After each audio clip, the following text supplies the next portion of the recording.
ہمارا عنوان اور موضوع ہے مساجد کا اسلام کے اندر مقام و مرتبہ۔ یہ مضامین وہ ہیں جو عام روٹین میں بیان نہیں کیے جاتے، جس کی وجہ سے مسجدوں کا وہ ادب، مسجدوں کا احترام، اس سے ہم آشنا نہیں ہیں۔ جتنی بھی مسجدیں ہیں اللہ تعالیٰ کے ہاں ان کی بڑی قدر و قیمت ہے، اور اسلام کا یہ حسن ہے۔ جتنی بھی مسجدیں ہیں یہ اسلام کا حسن ہے۔ نبی کریم صلی اللہ علیہ وآلہ وسلم ارشاد فرماتے ہیں کہ جو میرا امتی اچھی طرح وضو کرے اپنے گھر سے وہ وضو کر کے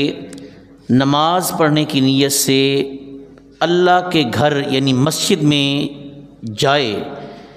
ہر قدم پر جتنے قدم اٹھاتا ہے ہر قدم پر اللہ اسے ایک نیکی عطا فرماتا ہے، اور ایک اس کا گناہ معاف فرماتا ہے، اور ایک جنت کے اندر درجہ بلند فرماتا ہے۔ ایک قبیلہ تھا، قبیلہ بنو سلیم، وہ تھوڑا سا مدینے سے دور تھا، تو وہ ہر نماز میں مسجد میں آتے،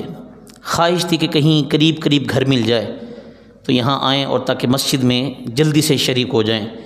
تو کچھ دنوں کے بعد انہوں نے تگدو کی معلوم کیا تو کچھ لوگ مسجد نبوی شریف کے قریب گھر بیچ رہے تھے، تو گھر خریدنے سے پہلے وہ لوگ سرکار کی بارگاہ میں آئے، صحابی تھے، یا رسول اللہ ہم اتنی دور سے آتے ہیں قبیلہ بنو سلیم سے، تو آپ اگر اجازت دیں تو یہ قریب گھر بک رہا ہے، ہم یہاں لے لیں؟ تو سرکار نے فرمایا لے لو، تمہاری مرضی ہے، لیکن یہ سنو جتنا دور سے آتے ہو اتنا دور سے فرشتے تمہارے ساتھ ساتھ آتے ہیں اور ہر قدم پر تمہارے لیے نیکیاں لکھتے ہیں۔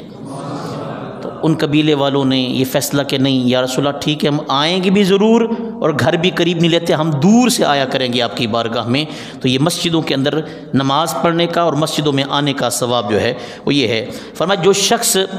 مسجد میں آ کر بیٹھتا ہے جتنی دیر زیادہ بیٹھے گا اللہ اتنی دیر اسے زیادہ ثواب دے گا۔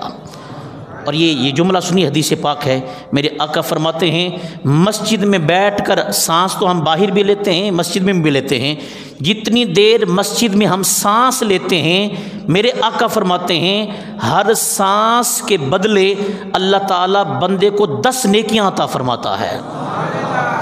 بابا جی مبارک ہو آپ کو، ماشاءاللہ ہیں جی، ہم تو ہیں رمضانی بھائی ہیں، ہم تو بس وقت آتے ہیں تو بابا جی تہجد ٹائم آ جاتے ہیں اور پوری رات تقریباً یہاں رہتے ہیں، پھر نماز کے بعد جو ہے وہ جاتے ہیں، پھر اس طرح یہ بڑی خوش قسمتی ہے میرے بھائیوں، یہ اللہ تعالیٰ کی عطا ہے کہ جتنی دیر مسجد میں رہیں گے اتنی دیر۔ ہمارے ہاں تو ٹرینڈ بن چکا ہے، جمعے والے دن ہم خطبہ ہوتا ہے تو آتے ہیں اور پھر ہم ٹائم دیکھ رہے ہیں ابھی 2 منٹ رہتے ہیں، ابھی 3 منٹ رہتے ہیں، فوری اس ٹائم آئیں گے جب جماعت کھڑی ہوگی، پھر جماعت کھڑی ہوتی وضو کر رہے ہوتے ہیں۔ میرے آقا فرماتے ہیں مسجدوں میں جلدی آیا کرو، جتنی دیر بیٹھو گے سانس لوگے ہر سانس پر اللہ تمہیں 10 نیکیاں عطا فرمائے گا۔ کچھ باتیں ایسی ہوتی ہیں جو لوگوں کو بتانے کے لیے ہوتی ہیں، پوچھی جاتی ہیں، تو پوچھ کر سوال کر کے لوگوں کو بتایا جاتا ہے۔ اب یہ جو حدیث پاک بیان کر رہا ہوں اس سے مراد یہ نہیں کہ سرکار کو معلوم نہیں تھا، ہمارے نبی تو وہ ہیں کہ جو زمین پر بیٹھ کر عرش کی خبریں دیتے تھے، زمین پر بیٹھ کر زمین کی نیچے کی خبریں دیتے تھے، قیامت کی خبریں دیتے تھے۔ تو سرکار نے ایک دن جبریل سے پوچھا، جبریل یہ تو بتا تو ہر جگہ جاتا ہے، اللہ کو کون سی جگہ ہے جو سب سے زیادہ پسند ہے؟ تو حضرت جبریل کہتے یا رسول اللہ اگر اجازت دیں تو میں اللہ سے پوچھ لوں۔ سرکار خود بھی پوچھ سکتے تھے، کہا جاؤ پوچھ لو۔ جبریل علیہ السلام گئے، واپس آئے، یا رسول اللہ اللہ فرماتا ہے مجھے سب سے زیادہ جو پسند ہے نا وہ مسجدیں ہیں۔ اور اس وقت جملہ کہا جبریل علیہ السلام نے، یا رسول اللہ میں اللہ کے بہت قریب ہوں، لیکن آج جتنا قریب ہوا ہوں نا وہ اتنا زیادہ پہلے کبھی قریب نہیں ہوا، اور اس کی وجہ مسجدوں کی فضیلت ہے۔ فرمایا اللہ کو مسجدیں بہت زیادہ پسند ہے، سب سے زیادہ پسند مسجدیں ہیں، اور سب سے زیادہ بری چیز بازار لگتے ہیں۔ بازار اللہ تعالیٰ کو پسند نہیں ہے، وہاں پر شیطانیت ہوتی ہے، وہاں پر بری نظریں ہوتی ہیں۔ تو نبی کریم صلی اللہ علیہ وآلہ وسلم نے اتنا اہمیت عطا فرمائی، جب یہ مسجد نبوی شریف کی تعمیر، مسجد قباء شریف کی تعمیر تھی، اسلام کی سب سے پہلی مسجد مسجد قباء ہے، سرکار دو عالم صلی اللہ علیہ وسلم تعمیر فرما رہے تو صحابہ کرام فرماتے ہیں کہ ہم ایک پتھر لے کر آتے تھے تو سرکار 2 پتھر لے کر آتے، پھر کوئی صحابی اس سے آگے نکلتے ہوئے 2 پتھر لے کے آتا تو سرکار اس کے مقابلے میں فاستبقوا الخیرات، نیکی کے کاموں میں آگے بڑھو، تو سرکار وہ 2 لے کر آتے، سرکار 4 پتھر لے کر آتے۔ ابو ہریرہ پاک کہتے ہیں میں آگے بڑھا، میں نے عرض کی یا رسول اللہ آپ بیٹھ جائیے، آپ ہمارے آقا ہیں، ہم آپ کے غلام جو ہیں، تو آپ مجھے اجازت دیجیے میں اٹھاتا ہوں۔ سرکار نے فرمایا نیکیوں کی تمہیں ضرورت ہے، جیسے تمہیں ضرورت ہے ویسے مجھے بھی ضرورت ہے۔ حالانکہ نیکیاں سرکار تو مالک ہیں جنت کے، یہ چیزیں ہم جو کرتے ہیں، صفائیاں مسجد کی ہو گئی، تعمیر ہو گئی، یا نیکی کے کام ہو گئے تاکہ اللہ ہم سے راضی ہو اور اللہ ہمیں جنت دے دے، تو یارو جو خود جنت کے مالک ہوں، یہ صرف تعلیم امت کے لیے تھا کہ صرف پیسے دے دینا ہی کمال نہیں ہے، مسجدوں میں صرف پیسے دے دینا ہی کمال، یہ بھی بہت بڑی عظمت کی بات ہے، بہت بڑے مقام کی بات ہے، لیکن اس کے اندر کام کاج کرنا، کبھی کبھی جھاڑو دے دینا، کبھی کبھی آ کر پنکھے ضرورت ہے تو چلا لینا، اور فضول چل رہے تو ان کو بند کر دینا، لائٹ کی ضرورت ہو تو چلا دینا، اور لائٹ کی ضرورت نہ تو اس کو بند کر دینا، یہ بھی نیکی ہے اور یہ بھی اجر کا کم ہے۔ اس لیے میرے آقا صلی اللہ علیہ وسلم فرمایا کہ مجھے بھی ضرورت ہے جیسے تمہیں ضرورت ہے۔ تو علماء کرام فرماتے ہیں کہ یہ جو جتنی مسجدیں ہیں نا جی، جتنی مسجدیں ہیں، قیامت والے دن جب سب کچھ ختم ہو جائے گا، یہ ساری مسجدیں دنیا کی، ان کو اکٹھا کیا جائے گا، ان کی زمین کو اکٹھا کر کے ان کو خانہ کعبہ شریف کے ارد گرد بچھا دیا جائے گا، اور ساری جگہ کو جنت کا حصہ بنا دیا جائے گا۔ تو معلوم ہوتا ہے جہاں آپ بیٹھے ہوئے ہیں، جہاں ہم بیٹھے ہوئے ہیں، یہ جنت کا ٹکڑا ہے، یہ جنت کا حصہ ہے، کہ اس لیے کہ قیامت والے دن جتنی مسجدیں ہیں، نام لینا مناسب نہیں، جتنی مسجدیں ہیں ساری مسجدیں اکٹھی کر کے خانہ کعبہ شریف کے ساتھ اور اس جگہ کو ساری ملا کر جو ہے وہ جنت کا ٹکڑا بنا دیا جائے گا۔ حضرت بابا فرید الدین گنج شکر رحمۃ اللہ تعالی علیہ کتنے بڑے بزرگ گزرے ہیں، آپ کی بارگاہ میں اگر کوئی شخص آتا نا اور کہتا حضور بڑی بے چینی ہے، دل کو سکون نہیں مل رہا، تو آپ فرماتے تھے کہ اگر دل کو سکون چاہیے تو مسجدوں کی صفائی کیا کرو، مسجدوں کی صفائی سے دلوں کو سکون ملتا ہے۔ اور خاص طور پر فرماتے ہیں بزرگان دین کہ جس کو آنکھ کی بیماری ہو وہ مسجد کے اندر آ کر صفائی کرے، مسجد کی صفائی کرتے ہوئے دھول اڑے گی، مٹی اڑے گی، اور اڑ کر اس کی آنکھوں پہ پڑے گی، اس مٹی کی برکت سے اللہ اس کی آنکھوں کی بیماری کو ٹھیک فرما دے گا۔ اور بزرگان دین فرماتے ہیں جس کی شادی نہ ہو رہی ہو، کنوارے نوجوان جس کی شادی نہ ہو رہی ہو، وہ آ کر مسجدوں میں صفائی کیا کرے، اللہ تبارک و تعالی مسجدوں کی صفائی کی برکت سے گناہ معاف فرماتا ہے، رکاوٹیں ختم فرماتا ہے، اور جن کے ہاں شادیوں کا مسئلہ بنتا ہے اللہ تعالیٰ اس کی برکت سے شادیوں کے اسباب پیدا فرما دیتا ہے۔ یہ ہمارے ہاں یہ جو تہجد کی نماز ہے نا جی، آپ بھی اعلان کرتے ہیں روزانہ کہ تہجد کی نماز اپنے گھر میں پڑھنا افضل ہے، فرماتے ہیں نا جی، مسئلہ بھی یہی ہے، تہجد کی نماز اپنے گھر میں پڑھنا افضل ہے۔ اس کی وجہ ایک علماء نے لکھی ہے، ایک تو ہے کہ سرکار نے فرمایا نا کہ اپنے گھروں کو قبرستان مت بناؤ، سنتیں اور نفل اپنے گھروں میں پڑھا کرو، ایک تو یہ روایت ہے، اور ایک وجہ جو ہے وہ آج پتہ لگی ہے بڑی کمال کی، فرمایا اس لیے کہ پرانے وقتوں کے اندر خواتین جو ہوتی تھی نا، یہ تہجد کے وقت آ کر مسجدوں کی صفائی کیا کرتی تھیں۔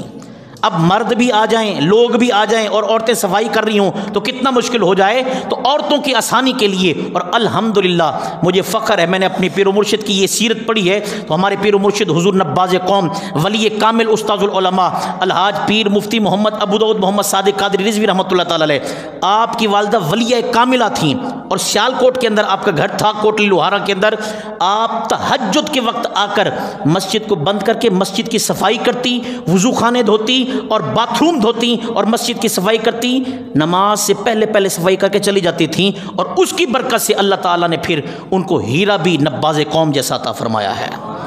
تو یہ اب تو صاف ظاہر وہ معاملات نہیں، اب تو ہم الحمدللہ یہ معاملات کافی اچھے ہو گئے ہیں۔ تو یہ تہجد کی نماز گھر میں پڑھنے کی وجوہات میں سے ایک وجہ یہ ہے کہ مرد گھروں میں نماز پڑھیں اور عورتیں آ کر مسجدوں میں صفائی کرنا چاہیں تو کر سکتے ہیں۔ حضرت محجن ایک صحابیہ تھیں، ان کی عادت تھی یہ مسجد نبوی شریف کی صفائی کرتی تھیں، کتنی خوش قسمت ہوں گی کہ مسجد نبوی شریف کی صفائی کی ڈیوٹی انہوں نے لگائیں۔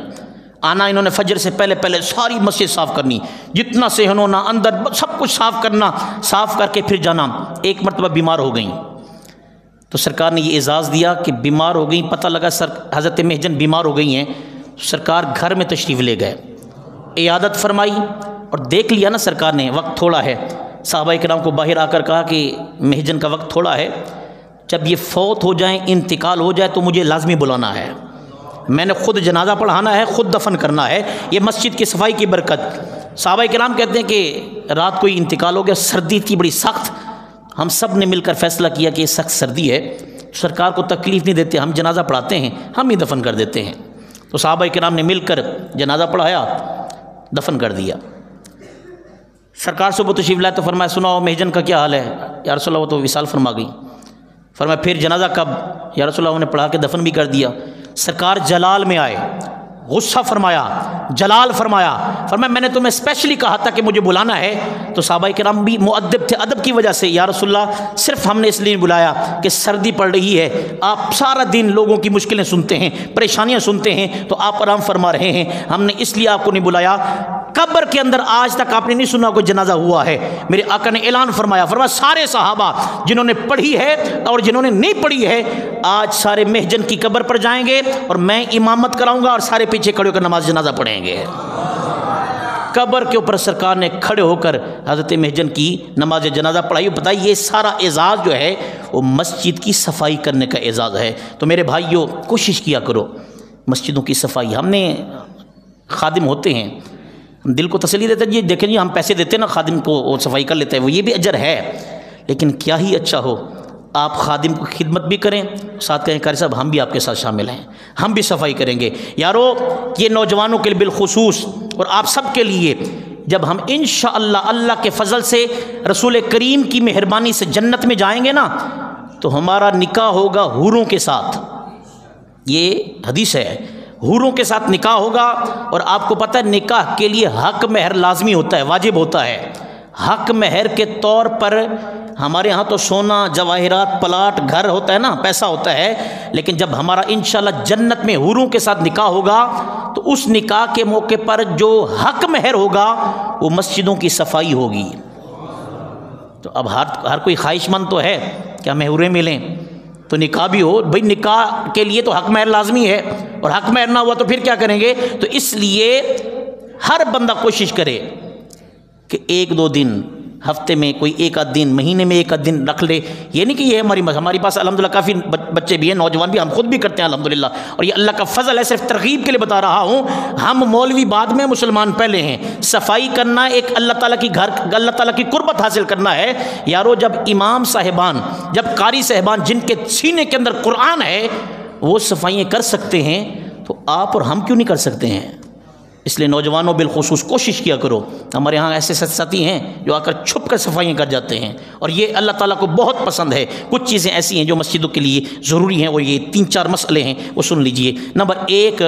مسجدوں میں دنیاوی باتیں کرنا بہت سخت منع ہے۔ دنیاوی باتیں کرنا، فرمایا کہ جو شخص دنیاوی باتیں کرتا ہے اس کی نیکیاں ایسے ختم ہوتی ہیں جیسے آگ لکڑی کو کھا جاتی ہے۔ ہمارے یہاں ساری دنیا جہان کی باتیں وضو خانے میں ہوتی ہیں، نہیں کرنی ہے اندھا۔ مسجد کے اندر بھیک مانگنا یہ ٹرینڈ ہو چکا ہے، اور یہ اس کو ہم نے ختم کرنا ہے۔ میرے بھائی یہ مسجد ہے، اللہ کا گھر ہے، یہاں پر بھیک مانگنا جائز نہیں ہے۔ اعلیٰ حضرت نے فتاوی رضویہ میں لکھا ہے جو بھیک مانگنے والے کو بھیک دے گا اگرچہ وہ تو اللہ کی رضا کے لیے دے رہا ہے، فرمایا 1 روپیہ دے گا تو اس پر 70 روپے کفارہ ہے کہ باہر جا کر 70 روپے کفارہ ادا کرے۔ نمبر 3،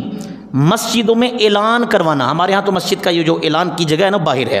عام طور پر مسجد میں اعلان کرنا، اذان پڑھنا بھی جائز نہیں ہے، اذان کے لیے بھی باہر ہونا چاہیے۔ اعلان کرنے والے کے لیے سرکار نے ارشاد فرمایا جو سنے نا کہ اعلان ہو رہا ہے کہ میری فلاں چیز گم ہو گئی ہے، جو سنے کہ اعلان ہو رہا ہے میری فلاں چیز گم ہو گئی ہے، وہ دعا کرے اللہ یہ جو چیز تلاش کر رہا ہے نہ اسے کبھی بھی نہ ملے،